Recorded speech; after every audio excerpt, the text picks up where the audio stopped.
There's only one and only one reason you have stress or you feel stress. And that is because you've got a very rigid idea of this is the way the universe should unfold, and the universe is not playing ball with you.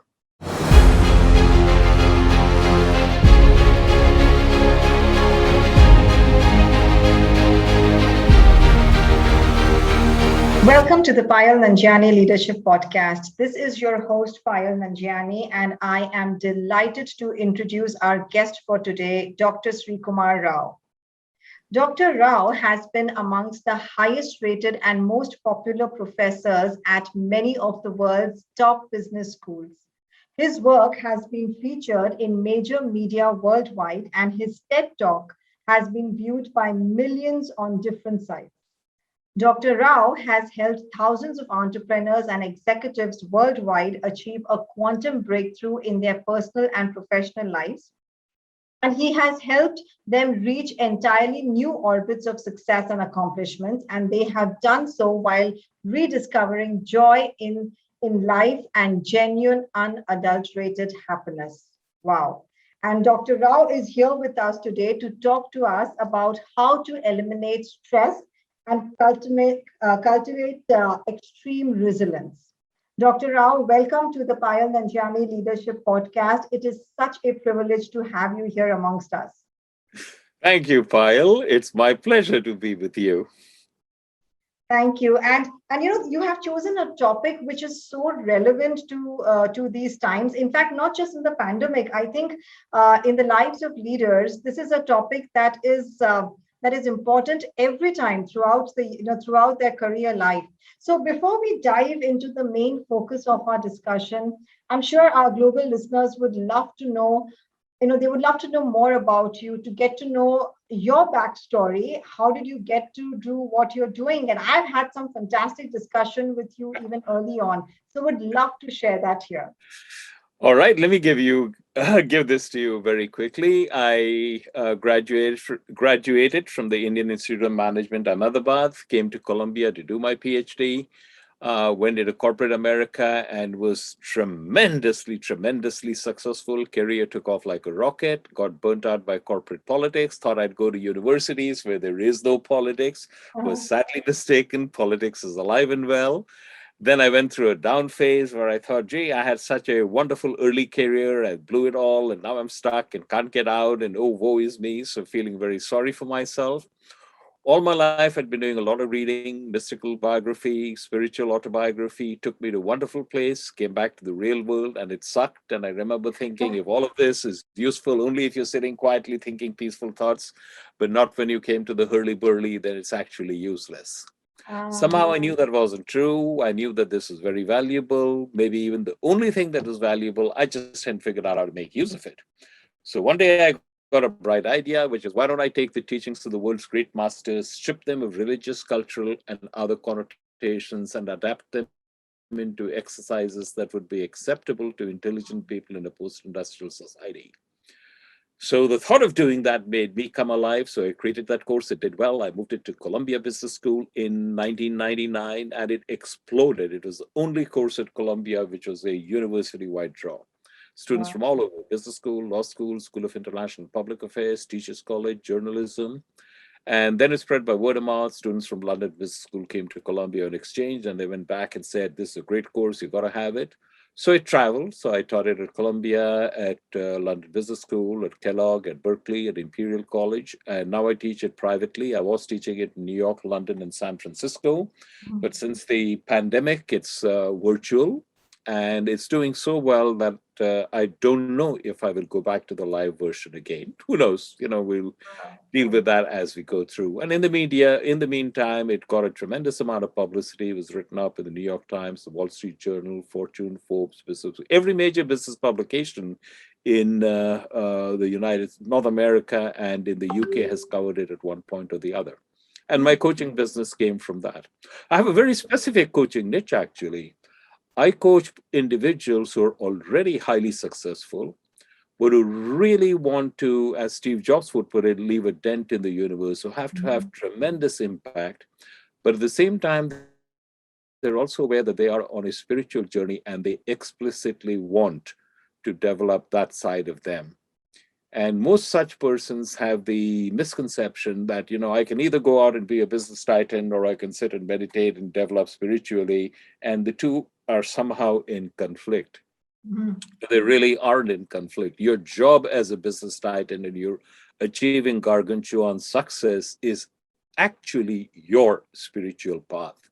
And how does that work out? And what do you do to make that happen? And how do you synthesize the two? That's the area where I am a coach. And I'm not aware of anybody else who has that particular niche. Wow. I'm sure because the higher you go in, and that was really quite an overview. It was really great knowing that. And what you just said, the higher you go in onto the ladder of your career, whatever you're doing, the more you want to know a lot about spirituality, about what you are good at, what is it inside of you. Now, I also know you have written a book. I mean, I know you've written many books, but there's one particular book that caught my attention is the book Happiness at Work. Correct. And Yes. it speaks on how one can create happiness no matter what. And that really, really struck the chord with me because wherever we are today in our career world, we see a lot of stress, especially during this pandemic time. So, what, according to you, causes work stress? Before we come on to that happiness factor, what causes this work stress? I'd like to make a slight correction, Pyle. You do not create happiness. Okay. Your inner nature is happiness. What you Uh-huh. do is you block happiness. And my Mm, book is about how, not that you create it, but you allow it to emerge and experience what you already have. okay. Yes, you're right. There is a lot more felt stress now than there has ever been before. And with the pandemic going the way it is, in all likelihood, this will increase. But the reason so many of us feel stress is because we have a complete misconception of why we are feeling stress. Now, I've literally asked thousands of persons on 6 continents, do you have stress in your life?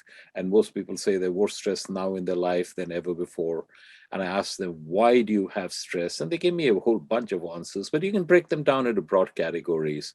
For financial reasons, I don't Yes. have enough money and, things are tight. Relationship issues of one kind or other, typically with partner or spouse, but could be with children, siblings, work colleagues, bosses across the board. Children, children are bundles of joy, but they can add all kinds of Yes. complications to your life. It could be health, could be you're feeling stuck in your career, or and I'm in a job I don't decide. Oh, plethora of reasons like that, and they're all sure that this is why there is stress in my life. Correct. Actually, that's flat out wrong. There's only one reason you feel stress in your life, and this is really important. So I want you to pause and think about it, and I'm going to repeat it. There's only one and only one reason you have stress or you feel stress. And that is because you've got a very rigid idea of this is the way the universe should unfold, and the universe is not playing ball with you. So you want to progress in your career and get promoted, and your boss tells you that your performance is subpar and you might be let go. You want your children to study very hard and they want to spend more time on the small screen doing stuff that you don't want them to do. Innumerable ways. This is how it should be, and this is not the way it is. And you resist it and you resent it. And in that resistance and resentment, you create the stress in your life. Wow, that was a very deep meaning which you said that. Can you repeat that, Dr. Rao, when you said that there is only one and only one reason for stress? There's one reason and only one reason you feel stress. You have a demand of the universe that it unfold in the way that you would like it to unfold. Hmm. And the universe is not playing ball with you. The universe is going its merry way, paying no attention to your desires. And you resist it and you resent it. And in that resistance and resentment, you create the stress in your life. So what should we do? We have demands. We want to get somewhere. We want to reach somewhere. We want to achieve so many things. So that again sets our expectations from ourselves and the universe. So in that way, what are we supposed to do? Well, the first thing is understand that your entire life has been nothing but an attempt to exert control over some part of your internal or external environment. Everything you do. You go to business school. Why do you go to business school? If I go to business school and do well, I will get a good job. And, if I prosper, if I do well in that good job, I will get more money, position, hierarchy, whatever. It's True. an attempt to control some part of your internal or external environment. Everything we do, we're all control freaks. Everything we do is an attempt to control some part of our internal or external environment. Are you married? Why did you get married? Well, you saw the person, you kind of liked him, and you felt, if you get married, there's going to be love and companionship and great sex. Seems like a good idea. Let's push it along. Yeah. It's an attempt to control some part of our internal or external environment. Okay. We do not think of ourselves as this way, but if you look back on it, you'll realize this is exactly what we're doing. Every time you're trying to say, I'm going to work hard so I can make more money, it's an attempt to Yeah. control some part of your internal external environment. Hmm. The bald fact, Pile, is we do not have control. We never had control. We never will have control. All we have is the illusion of control. And the illusion of control comes about because many times in our life we wanted to be at place X and we thought if we do X, Y, and Z, we'll get to X. And it happened. It happened many times in your Yeah. life and the lives of people around you. So you say, look, I did it. I made it happen. I have control. In Ah. reality, many of the things that could have happened to dislodge you, derail you, did not happen. So be grateful. Hmm. But because you have this illusion of control, you play it out and say, oh, of course I can make things happen. And you find out it's the illusion. The illusion of control is not something I knock, it's wonderful. But use the illusion of control is what makes you get up in the morning, make plans, execute on the plans. It's what's enabled you to reach the level of success you Hmm. have. So I'm not knocking it, it's fantastic. But I'm saying use the illusion of control, knowing that it is the illusion of control, because in your life, at some point, it is going to break down, and sometimes the breakdown is total. When that happens, if you use the illusion of control, knowing it's the illusion of control, you simply say, oh, this is the time it broke down. What do I do here? Whereas if you don't know that it's the illusion of control, that's when you break up. But, oh my God, this is happening. This should not be happening. And that's when you create the stress in your life. Okay, that's deep. So see, a leader's life in the corporate life, business world, as you are also well aware, there is going to be stress.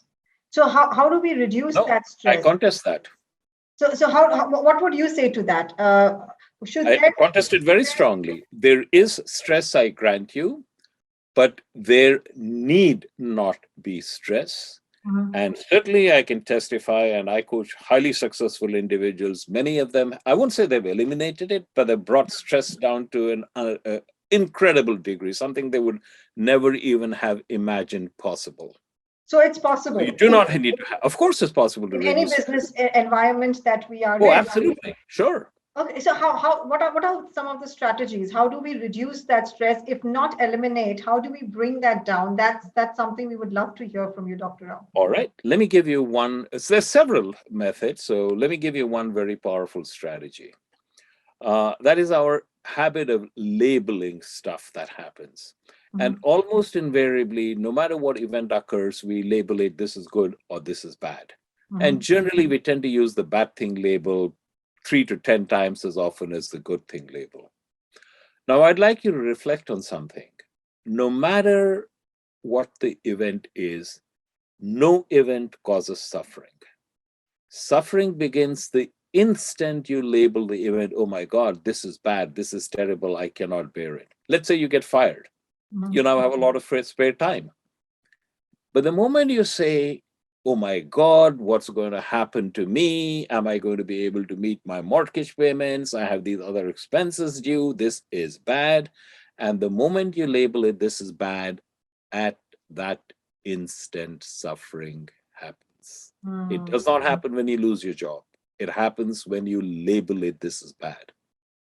Now, look back on your life, Pile. Can you think of any event that occurred in your life that at the time it happened, you thought this is terrible, but you can now look back upon it and say, hey, that wasn't so terrible after all, or maybe Absolutely. even that was good.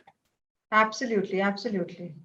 I remember I was speaking to the Global Executive Summit of the Entrepreneurs Organization. At this point, somebody in the back really raised his hand and started waving. So I acknowledged him. And he said, Professor Rao, I have a perfect example for you. He was an IIT graduate, got a master's from Stanford. He got a job with one of the big high-tech companies, was looking forward to building his career, and his friends got jobs with other high-tech companies. So they were looking to building their careers together and, carrying on their friendship. But he had an immigration problem, as a result of which he had to leave the country. Okay. Tried really hard to fight it, failed, and he had to leave. And Oh, among other things, he had student debt in dollars. And when you have student debt in dollars and you're yeah. earning in rupees, it's not a very good situation to be in. So he Absolutely. thought his life was ruined. And he said, Professor Rao, as a result of that, I teamed up with the two of my engineering college buddies and we started a company and it's going gangbusters. All my clients are in America. I come to America at least 6 times a year. And I met this wonderful lady who is now my wife. And, we have children and I have a picture perfect life. And none of this would have happened if I had not been forced out of the country. Whoa. So just an example, I've got tons of that, both from people who have confided in me, from my students, and my own life. So if Mhm. something happened to you in your life that at the time it happened you thought was terrible, but you can now look back and say, hey, that wasn't so terrible, or maybe even it was good. Mm. Is there the slightest possibility that what you're today about to say, this is terrible? Is there the slightest possibility? Can you imagine any conceivable scenario in which this could turn out to be good? Mm. Even asking yourself that question will move you from the realm of despair to the realm of possibility. And if Yeah. you then ask yourself the next question, is there anything I can do to actually make that happen? And you move seamlessly from despair to possibility. It's Mm. an immensely powerful exercise. And I have, I can't tell you the number of companies in which people still tell me, Dr. Rao, we shared that good thing, bad thing, who knows? That's become like a mantra to us. Anytime something happens, we lose a client, we say, hey, good thing, bad thing, who Who knows? knows? And in Exactly. fact, one of my clients actually told me, Professor Rao, good thing, bad thing, who knows? I'll tell you, they were really trying for a big project. And at the last minute, they did not get the big project. A competitor got it. Mhm. And Ah. we said, good thing, bad thing, who knows? And it turned out in 6 months, the client for whom they were pitching the project was indicted for massive accounting fraud. And the person who got that project was stuck with several $100,000 in uncollectible receivables. Oh my God. So Just look how the tons, things shaped up. Yeah. Yeah. tons and Actually, tons of things. just like you said, it reminds me what is good for one person may not be for another person, but eventually it is good for everyone in their situation. That is the mental model that I advocate. And as Wow. I said, this is how you become extremely resilient. Because what is resilience? Resilience is your ability to bounce back from adversity, right? Right. Yeah. Well, what if you never have an adversity? And you never have an adversity because you never label anything that happens to you as adversity. You just label it, this happened. Hmm. And if you do Wow. that, you will find you simply cope with it. Do you want your listeners to know how to have a terrific day every day? Yeah, please. That will be really awesome. It's actually very simple to have a terrific day every day. And you may be tempted to brush it off because it seems so simple and Pollyanna-ish, but don't do that. Think about it seriously. The way to have a terrific day every day is to get up in the morning and decide you're going to have a terrific day. Hmm. Now, most of us make a mistake, and the mistake we make is the following. We say that if I have to have a terrific day, then stuff should happen which I want to have happen, and Mhm. stuff should not happen that I don't want to have happen. Mhm. Neither of those is in our control. As I said, we only have the illusion of control. We do not have control. We never had control. We never will have control. So Hmm. that's silly. So Yeah. if you're smart, you're going to recognize I'm going to get up and I'm going to have a terrific day, and feces is going to fall from the sky. So because I'm smart, I'm going to reserve a couple of hours and say, I'm going to have a terrific day, and feces is going to fall from the sky, and I'm going to spend a couple of hours cleaning up the feces that falls from the sky, and I'm going to have a terrific time while I'm doing it. That is super. Simple methods, but we are so accustomed, Dr. Rao, to the complexities. We want everything complex. We want processes and we want complexities. But just a simple, phrase that you said, that I am going to have a terrific day, and that's it's something that I am deciding. I'm not in Absolutely. control of anything else that takes place. So, so just based on what you said, how does one rewire their mind to develop more resilience? Like you said, a couple of things that you said. What would you add on to that when we talk about resilience? When you mentioned that word? Use your flashlight of awareness. This is another very powerful concept. And, there are people in major corporations worldwide who are talking about, oh, gee, you're using the flashlight of your awareness all wrong. Let me illustrate what I mean. Your awareness is like a flashlight pile. What does a flashlight do? In India, we call it a torch. Uh-huh. What it does is it illuminates whatever you shine it on. Shine Right. it on the floor, it lights up the floor. Shine it on the ceiling, it illuminates the ceiling. Uh-huh. And I'm going to prove it to you. I want you to take your flashlight of awareness right now and shine it on the chair in which you are sitting. Now, Okay. the moment you do that, do you feel the pressure of your buttocks on the seat? Yes. You Yes. feel the fabric or the leather against the back of your thigh? Yes. 30 seconds ago, you were not aware of any of that. Why are you aware of it now? Because you shone the flashlight of your awareness on it. Hmm. Okay. So our awareness is like a flashlight, and what do we shine it on? We shine it incessantly on all of the problems in our life. Let Hmm. me go even further. We don't shine it on the problems in our life.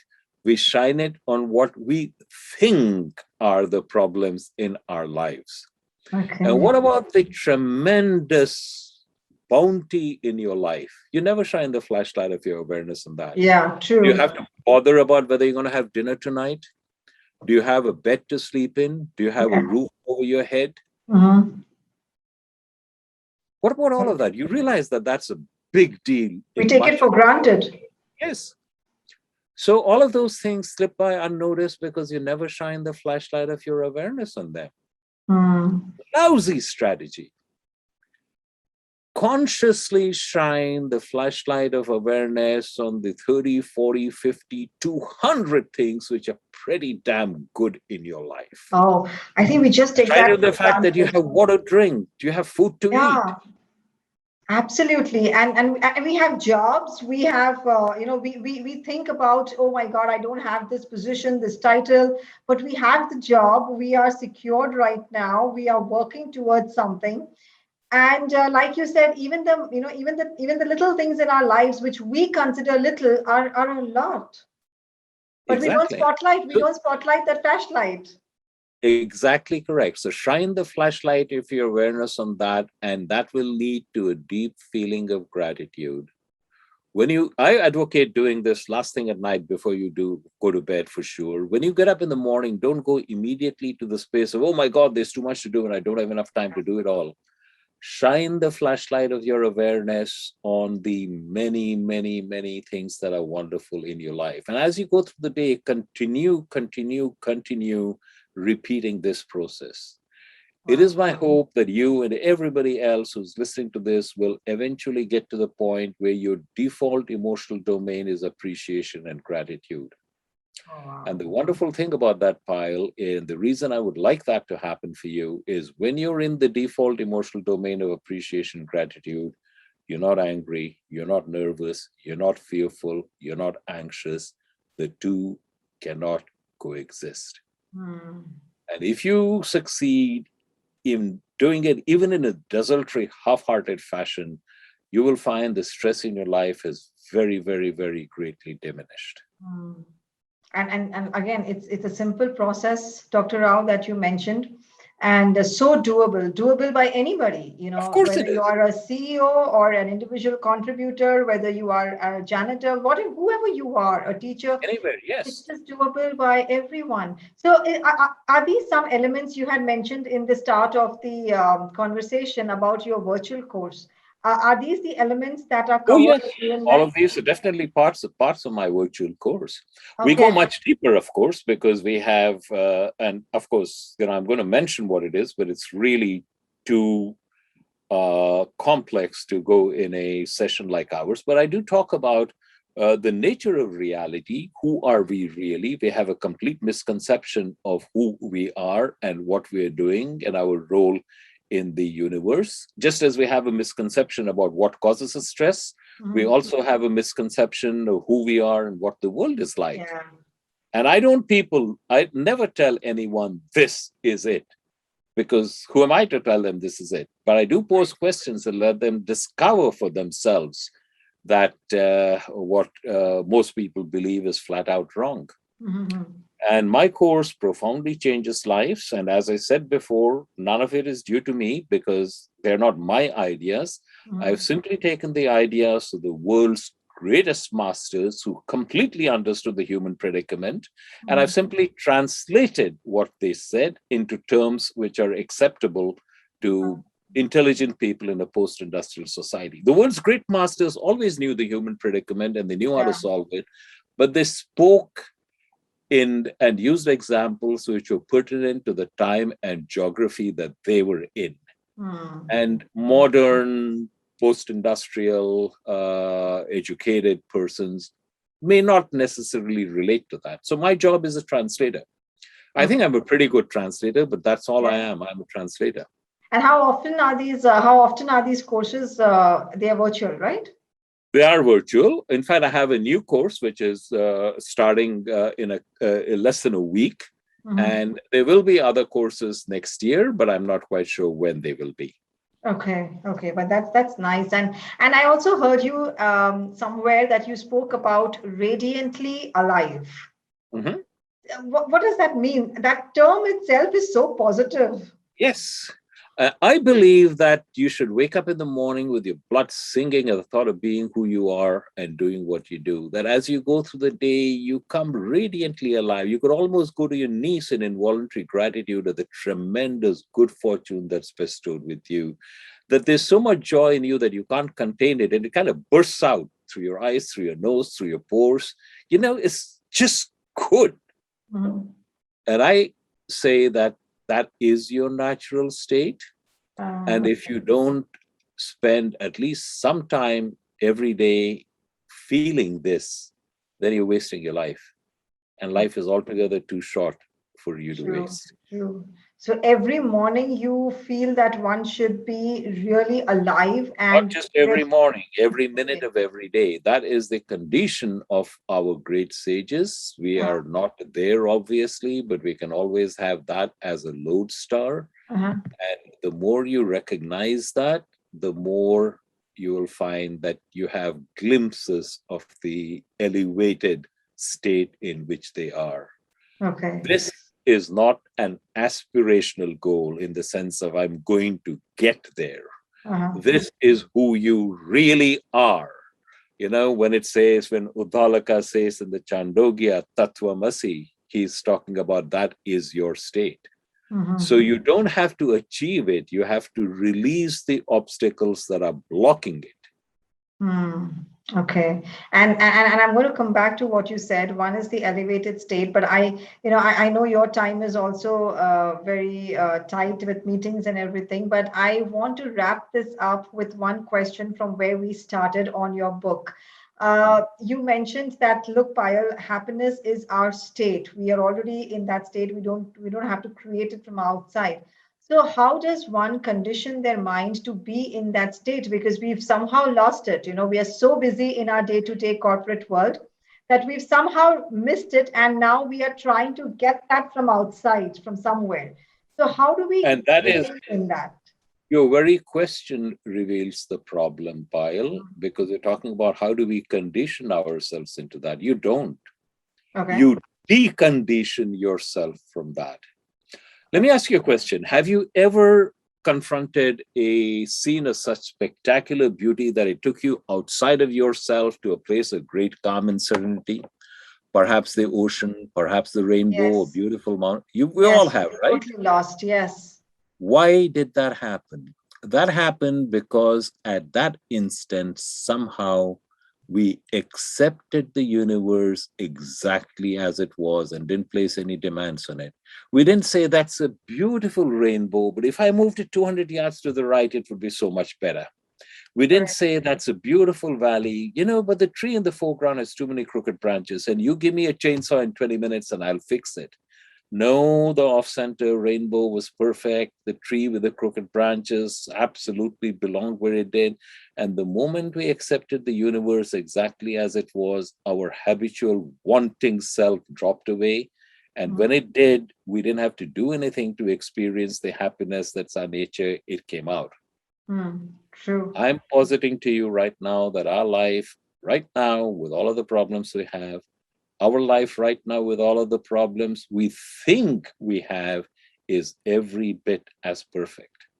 But we are resisting some part of it with might and main. No, no, this is not the way it should be. This is the way it should be. Yeah.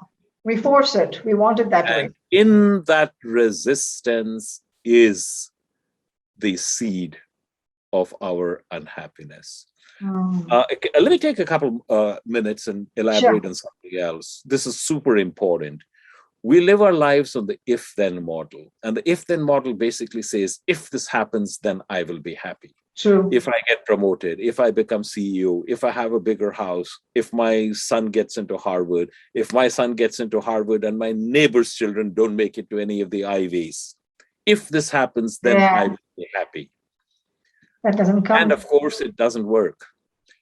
And we always make the mistake of thinking I put the wrong side on the if, a wrong thing on the if side of the equation.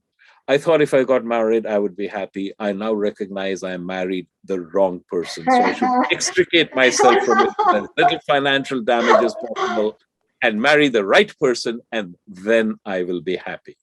This is the if then model. And we never recognize that it's the model that's wrong. It's flat out broken. It doesn't work. We always make the mistake of thinking I put the wrong thing on the if side of the equation. I have to put the right thing. And we never recognize that it's the model that's broken.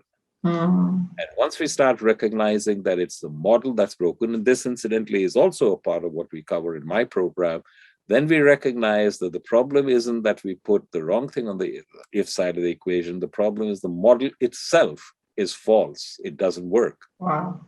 Okay. And then you move from there. Wow, I think this was very, very insightful, Dr. Rao.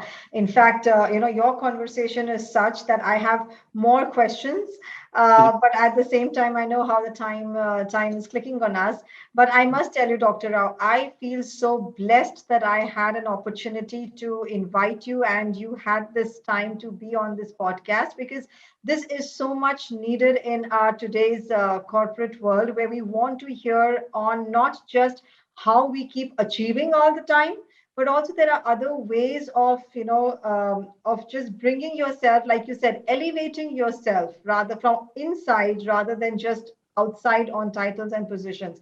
So thank you so much. These were some insightful nuggets from you, Dr. Rao. Thank you so much. My pleasure, Payal. Thank you. Thank you. And this is to all our listeners. Stay connected with me on LinkedIn and on Instagram. And this is Dr. Srikumar Rao and Payal Nanjiani signing off for this time. Thank you so much. We will be back again. Thank you.